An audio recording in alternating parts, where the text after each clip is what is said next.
नमस्कार, मैं हूं संजय पाठक और आप देख रहे हैं प्रेस 15। आज सेहत से जुड़ी बात हम करने जा रहे हैं। आँखों का हमारी ज़िंदगी में एक बेहद अहम किरदार होता है और कैसे हम आँखों की देखभाल करें। इनसे जुड़े तमाम सवालों के साथ इस वक्त मैं मौजूद हूँ हल्द्वानी के बेस हॉस्पिटल में और मेरे साथ इस वक्त मौजूद हैं जाने माने नेत्र रोग विशेषज्ञ डॉक्टर विजय जोशी जी। आइए सर से बात करते हैं और जानते हैं आँखों से जुड़ी हर उस समस्या का समाधान जो आपके लिए ज़रूरी है। सर, सबसे पहले तो बहुत बहुत स्वागत है। धन्यवाद सर। नमस्कार सर, अगर मैं बात करूं आँखों से जुड़ी दिक्कतों की, तो किस तरीके की दिक्कतें इन दिनों मौसम बदल रहा है, किस तरीके के पेशेंट आपके पास आ रहे हैं और आप किस तरीके से उनको समाधान दे रहे हैं? देखिए कि जिस तरीके से स्प्रिंग हमारी बसंत ऋतु के बाद गर्मी आ रही है तो मौसम में बदलाव है। जो टेम्परेचर पहले नमी थी तो अब वो गर्मी आ रही है, तो इस वजह से मरीजों की आंखों में ड्राइनेस के बहुत मरीज आ रहे हैं जो कि बॉर्डरलाइन ड्राइनेस से उनको ड्राइनेस हो रही है। क्या कि ऋतु बदलने की वजह से बौर आ रहे हैं और इस टाइप से तो मरीजों में खुजली की बीमारी बहुत आ रही है। हवा चलने से कई मरीजों की आंखों में धूल धक्कड़ कण गिरने से इस तरीके की परेशानियां हमारे पास आ रही है। तो किस तरीके से आप उन्हें समाधान दे रहे हैं और क्या उनको ज़्यादा प्रिकॉशन लेने के लिए आप कहते हैं? देखिए, हमारी जो आँख है, कहा गया नेत्रम परम इंद्रियम, नेत्र इंद्रियों में सर्वसे सर्वश्रेष्ठ है, इसलिए हमें अपनी इंद्रियों को, नेत्र को ध्यान में भी रखना है। इस वजह से हमें जब जैसे मान लिया खुजली है, खुजली के लिए हमें बार बार अगर हम खुजली करेंगे तो आँख की जो बहुत ही नाजुक स्ट्रक्चर है वो डैमेज हो जाएगी कहीं ना कहीं। तो आपको खुजली के लिए अपने जो मान लिया एलर्जन आँख में गया हुआ है, धूल धक्कड़ गई है, तो फिल्टर के साफ पानी से बीच बीच में एक दो घंटे में उसको साफ फिल्टर के पानी से धोना है सर। धूप से बचने के लिए हम हल्का काला चश्मा लगा सकते हैं और धूल धक्कड़ भी नहीं जाएगी, और धूल के जो यूवी रेडिएशन है उससे भी हमारी आंखों में बचाव होगा। ड्राइनेस के लिए मैं कहूँगा, अगर बॉर्डर लाइन ड्राइनेस है, माइल्ड से मॉडरेट है, तो आप दवाई डाल सकते हैं कार्बोक्सीमेथाइल सेलुलोज, या अन्यथा आप डॉक्टर से भी अपने नियरेस्ट आई सर्जन से मुलाकात करके अपनी दवाइयाँ डॉक्टर से लिखवा सकते हैं। डॉक्टर साहब, अगर बात करें तो हमारे घरों में छोटे छोटे बच्चे भी होते हैं, तो आजकल देखा गया है कि स्कूल बच्चा जा नहीं रहा है, यानी कि 2 साल 3 साल से ही बच्चा मोबाइल एक प्रकार से उसमें गेम खेलता है और दिन भर कई बार बच्चा उसका आदी भी बन जाता है। तो ऐसे में माता पिता से क्या आप अपील करना चाहेंगे और किस तरीके से वो अपने बच्चों को आँखों को देखभाल कर सकते हैं? देखिए, बच्चों की में तो बहुत ही इंपॉर्टेंट है आंखों का डेवलपमेंट, क्योंकि उससे कॉग्निटिव इंप्रूवमेंट भी होता है, बच्चों का कॉग्निटिव बिहेवियर भी होता है। आंख जो बच्चा देखेगा सही से तभी कुछ कर भी पाएगा। हमने देखा है पाठक सर कि जब से कोविड आया, बच्चे अंदर रहे, घर के अंदर रहे, उनको होमवर्क भी घर में मिलने लगा, पीटीएम भी, स्कूल की जो क्लासेस थी वो भी अंदर होने लगी। उसके वजह से कहीं ना कहीं पेरेंट्स को भी लगा कि ये सही है, और उस समय बिहेवियर भी यही हो गया था, सब लोग मोबाइल से ही सारे काम हो रहे थे। जो हमारे ऑफिस क्लास के लोग हैं वो भी मोबाइल से सब काम कर रहे थे, तो और बच्चे भी देख रहे थे। इसमें बच्चों को और अभिभावकों को ये लगा कि जो मोबाइल हमें देखना है ये हमारा रूटीन है, नॉर्मल है, बट ये बिल्कुल ही पैथोलॉजिक है। 3 साल से कम के बच्चों को तो मोबाइल बिल्कुल भी नहीं देखना है। उसके बाद हर की ग्रेडेशन है, आप थोड़ा थोड़ा करके देंगे। अगर बच्चों को दिखाना है तो आप वॉल्यूम बढ़ा के, मतलब वॉल्यूम करके, और उसको दृश्य नहीं दिखाने हैं, वरना आंखों में बहगापन भी आ सकता है बच्चों को ना, देखता है जैसे हम कहते थे पहले लाइट लगे रहती है उधर को देख के, तो बहगापन भी आता है, आंखों में ड्राइनेस भी आती है, बच्चों को मायोपिया नामक बीमारी भी आ जाती है। बच्चों को ज़्यादा ड्राइनेस की वजह से आंख मलेगा तो केराटोकोनस नामक बीमारी भी आ सकती है। तो ये देखा गया कि बहुत सारी बीमारियां हैं जिसका जड़ मूल कारण ही हमारा मोबाइल देखना है। पहले हम आज तक हमारे टाइम में ऐसी मोबाइल की ज़्यादा जानकारी नहीं थी।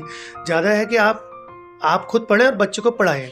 और मैं आपके माध्यम से टीचर्स को भी अपील करना चाहूँगा कि आजकल के मेरे टीचर्स, कई पेरेंट्स आते हैं कि वो होमवर्क भी मोबाइल से दे रहे हैं, ऐप डाउनलोड कर रहे हैं, वो भी उससे दे रहे हैं, और सारा कुछ उन्होंने मोबाइल बेस्ड कर दिया है। मोबाइल बेस्ड प्रक्रिया मुझे लगता है कि 6 क्लास के बाद ही होनी चाहिए, जिससे कि हमारी आइज़ पूरी तरीके से बन जाती हैं और उनमें पूरा डेवलपमेंट हो जाता है। उससे पहले मोबाइल को बच्चों से दूर रखना है। और मोबाइल से आप ये भी कहना चाहूँगा, मोबाइल में जैसे इंटरनेट है, मोबाइल बच्चा देखते देखते इंटरनेट में, यूट्यूब में अपने बच्चों के ज्ञान वर्धित तो जानकारी लेने के साथ वो क्या देख रहा है उसके बारे में भी हमें जानकारी नहीं है। जैसे बच्चा उसमें लग जा रहा है, बच्चे माँ बाप अपना काम कर रहे हैं, तो करते करते वो कौन सी बच्चा, क्योंकि ये तो डिमार्केशन लाइन है नहीं उसमें कि कौन सी चीज़ बच्चे के लिए सही है, कौन सी चीज़ बच्चे के लिए गलत है।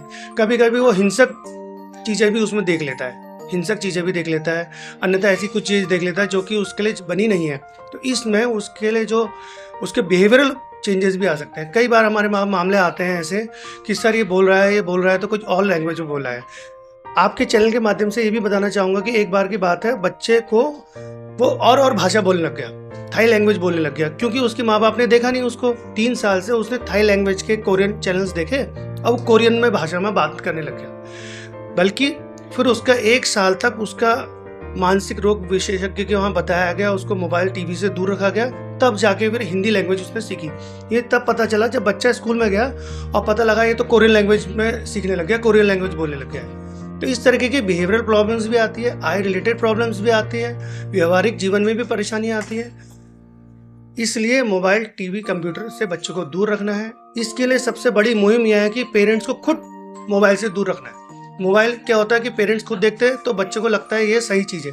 बच्चे के साथ आप जब रहते हैं तो मोबाइल अपना दूर रखना है, उनकी रीच से भी दूर रखना है और अपने से भी दूर रखना है, तथा आपको एक वाईफाई फ्री जोन रखना है, इंटरनेट फ्री जोन रखना है। जो हमारे वाईफाई बंद कर दीजिए, इंटरनेट बंद कर दीजिए, मोबाइल्स को हम खाली वार्तालाप करने के लिए यूज़ करेंगे, उसमें उस तरीके की जो हमारे इंटरनेट संबंधी जानकारियाँ वो साझा नहीं करेंगे। अगर करना ही है तो उसका फिक्स टाइम रखेंगे घर में, आधा घंटा 1 घंटा होना चाहिए, उससे ज़्यादा ना हो। बच्चे को जब भी मोबाइल देंगे तो उसको वॉच करेंगे।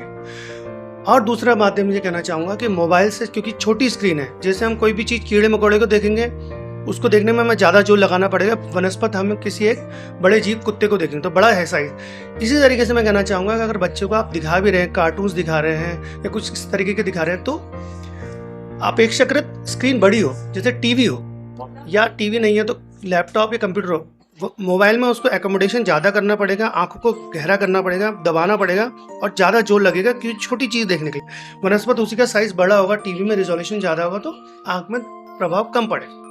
सब अगर मैं बात करूं, आपके पास तमाम ऐसे मरीज भी आते हैं जो ओल्ड एज के होते हैं, तो उनमें आमतौर पर एक मोतियाबिंद की दिक्कत सामने आती है।